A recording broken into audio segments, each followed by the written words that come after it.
Basta tatlong beses pa ako umiiyak kapatid. Grabe, nag-blue na nga yung mata. True to life na ito.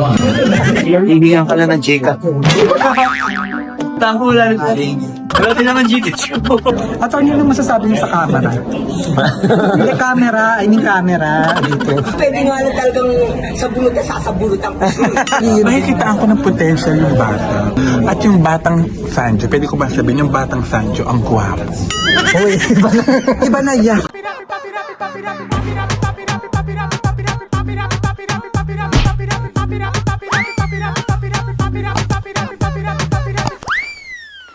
Hi, Jexters! Welcome to my channel. Yes, and yes.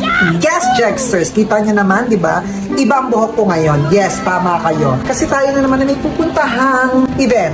Actually, ano to? Advanced screening nung movie ni Papa O na How to Get Away to My Toxic Family. Yan. Ang bida dyan ay si Sanjo Maruto. Ayan. Pupunta tayo ngayon doon para manood ng advanced screening nga. Siyempre, nitong movie na to. Ayan, di ba? Kaya pinaghandaan ko to. Di ba? Kala mo naman ako yung kasama ko doon sa pelikula. Kaya ako ayos na ayos. Ayan, Jexters, di ba? Ang ganda ng mata ko, di ba? O, ayan. Thank you, Ideal Vision. Yan sa mata ko. Siyempre, sa hair ko, no? Iconic Star Extension. Thank you. Ate Grace, thank you. Ayan. Kaya, Jexters, samahan niyo ako doon sa mga ganapan at malaman natin kung sino yung mga nandun. O, di ba? Marami yan sila doon. See you, Jexters! Tara! Media content ng bahagya dahil meron din po kami nga Q&A portion. Pero gusto ko munang batiin ang napakahusay. Gusto ko sa bunutan. Gusto natin sa bunutan lahat. Africa. Ano yung Miss Susan? So, ito na nga, diba? Tapos na tayo. Ano masasabi? ni Mama. Mary. How to get away. Ay, kung kumusta tatlong beses pa ako umiiyak kapatid. Grabe, nag-blue na nga yung mata. True to life na ito. Siyempre, kasama niya si Ron. Meron kayo natanungan para kay Direk. Ito na nga. Natulog ka ba? Kayo pala ang tatanungin dito sa after mo. After manood ng movie. Kaya nga. Ano masasabi mo sa movie? Ikaw muna, Ron. Ay, grabe. Nakakaya. Ay, okay. Nakakaya. Okay, so naisip ko yung hindi mo naisip. Ah, So, ginawa namin bukas. ikaw, Erin. Masabi niya, Ano? mamask Kung na lang. mapapansin ninyo, halos magkakaisa yung mukha nila. Kanina, Pero sila, nakapatay. lambutsing lambutsin. Nung tinanggap niya, saka pa lang kami Iyak na iyak sila. audition, Iyak. subog ng mukha, pina-audition din Kaya yun. naman sila. Kaya medyo ilang araw para lang ma-perfect namin na family kasi mahirap yung may miss. At kasama ko ngayon ang friend ko, si Dominic. Si Dominic ay taga Dubai. Sa Dubai siya. Actually, ganito, may nangyari kasi sa Dubai. Hindi, actually hindi sa Dubai. Alam niyo naman, may kaguluhan sa gitna, sa gitnang silangan. Kaya hindi natuloy yung show dito sa Dubai. So ngayon, dahil nandito siya sa Manila, in-invite ko siya para manood. Pero dapat, sa Dubai siya manonood. Oo. Eh, since hindi natuloy, dito na siya Talagang sabi, ginasusunod. Oo. Pero anong masasabi mo? Kung masasabi ko, worth it talaga. Ang pagbiyahe ko. Naapektuhan ka ba sa movie? Naapekto nga mo. Kasi sa OFW, parang may parts doon na gusto sa puso yung script. Talaga. Yeah. So, naiyak-iyak. Congratulations talaga sa inyo. Tita. Panoorin niyo yan sa July 30 naman. Yes. And Sana meron din sila. magkakaroon, pinuspone lang. Magkakaroon yung tanong. Siyempre, kasama ko ngayon, Chef Jen, sa Galapers ng Heaven You Deserve. Tayo ng how to get ready with your talk. Ano masasabi mo? Ganun nga na, as in, iyak ako.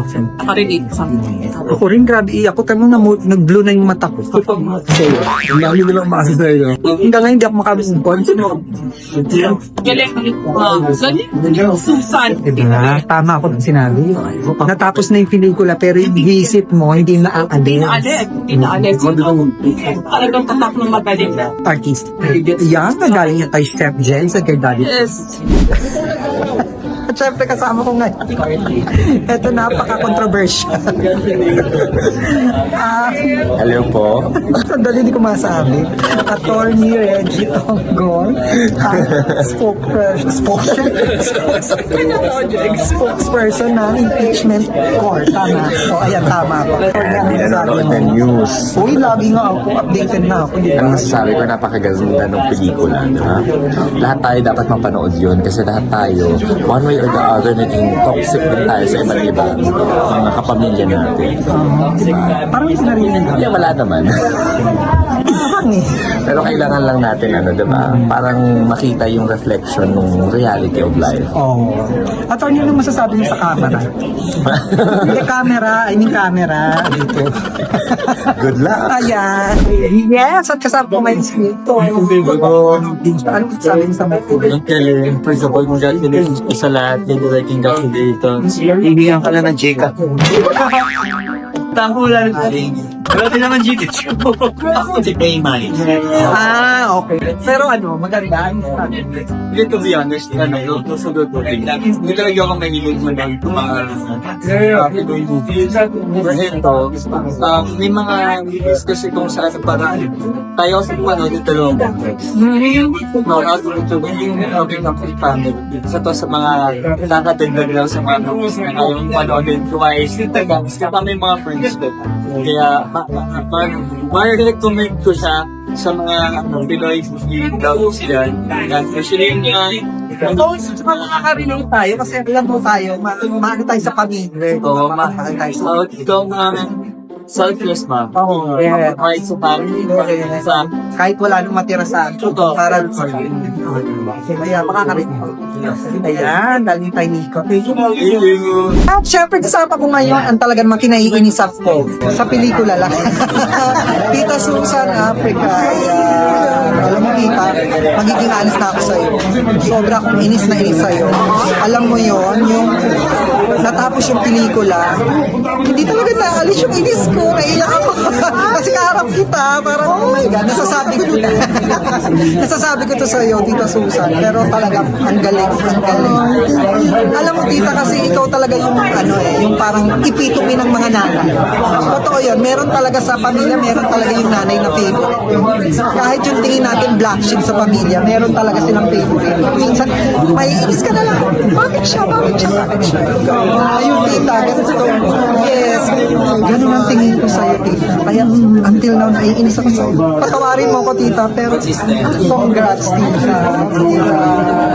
Yes, Jagsters, nandito naman tayo ngayon sa SM Mega Mall para na naman sa isang advanced screening ng How to Get Away from My Toxic Family. Nandito tayo ngayon sa Directors Club Cinema. Siyempre, ang mga nanonood ngayon sa loob ay ang mga bosses ng SM at saka yung ibang cast ng How to Get Away from My Toxic Family. So, ayan, medyo matatapos na sila. Kung nagtatanong kayo bakit nandito ako sa labas, medyo tinapos ko naman na siya, may 30 minutes pang natitira. So, dito ko na sila aantayin. Yung mga ibang pwede nating matanong at ma-interview. Ayan, Jacksters, tara! Ano pong masasabi nyo? Wala, nakarelate ako kasi isa rin ako sa breadwinner na kahit pagod ka, kailangan mo maghanap para sa pamilya mo. Talagang, kapag napanood to talaga to, grabe, siguradong maraming makakarelate dahil maraming talagang mababait, mapagmahal, mapagtiis. Galit ako sa sarili ko kasi yung bang lagi mo lang iniisip yung kapakanan ng mahal mo sa buhay. Dahil parang hindi ka makatanggi.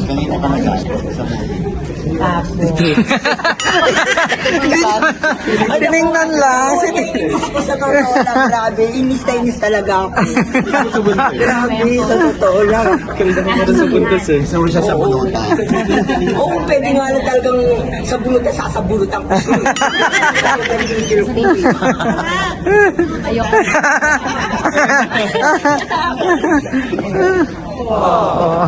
Mata pa lang. Talagang mararamdaman mo saka talagang parang ikaw iba yung karakter mo dun. Sa ibang palabas, iba yung karakter mo din talagang kahit hindi ka nagsasalita, alam mo yung inis mo, alam mo yung ayaw mo. The best. Siyempre, kasama natin ngayon ang aking mga kaibigan, si Chico at saka si Joseph po. Palika rito. Gusto ko lang i-hug si Arsene. Yes, naiyak ako. Talaga. Yes, siguro dahil yung mga family ko is talaga nagwo-work abroad. Kaya naramdaman ko talaga yung pinagdadaanan. Sino ka doon? Kasi mga kapatid mo yung nasa abroad eh. Oo, sa totoo lang, iyak ako doon sa scene nung ni Sanjo at nung bata. Nakikita ako ng Actually, yun- nakikita ako ng potential yung bata. At yung batang Sanjo, pwede ko ba sabihin, yung batang Sanjo, ang gwapo. Uy, iba na yan. Oo, Magandang eksena nung nung dulo. Huwag daw i-reveal. Yung dulo. Kasi nakaka-relate, no? Maraming tayong makaka-relate. Maraming ganong nanay. Pwede ko ba Yung kahit black sheep, kinakanta. Yeah. Ganun nga ka-toxic yung family. Minsan kasi pag nanay, tapos yung problema yung family, minsan talaga kakampihan pa rin ng nanay yung mga anak na mali. Kaya ganun ka-toxic yung... Oo, pero sa totoo lang, kakaibang istorya ito. Alam niyo kung bakit? Kasi mostly yung mga napapanood nating mga OFW na movie is laging babae ang bida. Laging babae ang bida. So talagang naiyak. Pero ito talaga, nung bago ko pa ng panood, may iyak ba ako kaysa? Paiyakin ba ako ni Sanjo? Congrats, napaiyak mo ako. Alam mo, Sanjo, mahirap ko paiyakin. Yes! Ano ba nakakaiyak sa'yo? Sa Sanjo, kanya. kabayan, congrats, napaiyak mo ako. Alam mo naman, alam niyo yun, Jake, mataas yung standard ko sa mga pelikula. Totoo, promise. Congrats. Talaga. Ayan, Jackson, kasama natin ngayon ang isa sa cast ng How to Get Away from My Toxic Family. Of course, hindi naman maganda at pakilamera. Grabe. Yes. Hello, Jacksters. Diba ang ganda-ganda ni Kim, no? Ano nasasabi mo? Ikaw, Kim, first time ka pamili? Oo, first time ko pamili. Ano? Huwag mong i-reveal, anong... Bawal sabihin, pero sobrang lahat nakaka-relate. Ako, kahit ka pa rin, nasiyak ako kanina. Hindi naman na-inform na kailangan ko lang dala ng tissue dito. Oh, diba? Kasi ngayon ko lang napanood kahit nabasa ko na yung script, iba talaga pag pinanood. Oo. Tsaka syempre may ano na yan, yung tahinga ng storya, diba? Naiiyak na naman siya, Dex. Kaya sabi ko sa inyo, panoorin niyo to. July 30 na. Exclusive lang to sa SNC. SM, yes. At ang Sanjo. Josa, ano masasabi mo? Guwapo. Guwapo, diba? Ang batang Sanjo. Ano masasabi mo sa movie? Sa alin po? Sa movie. Si movie, ano po siya? Very, kahit simple lang po siya, pero malakas pa rin po yung impact niya. So, sana panoorin niyo po. And hopefully you guys enjoy it kasi for sure madaming po yung natutunan. And yeah, like I said, simple but effective.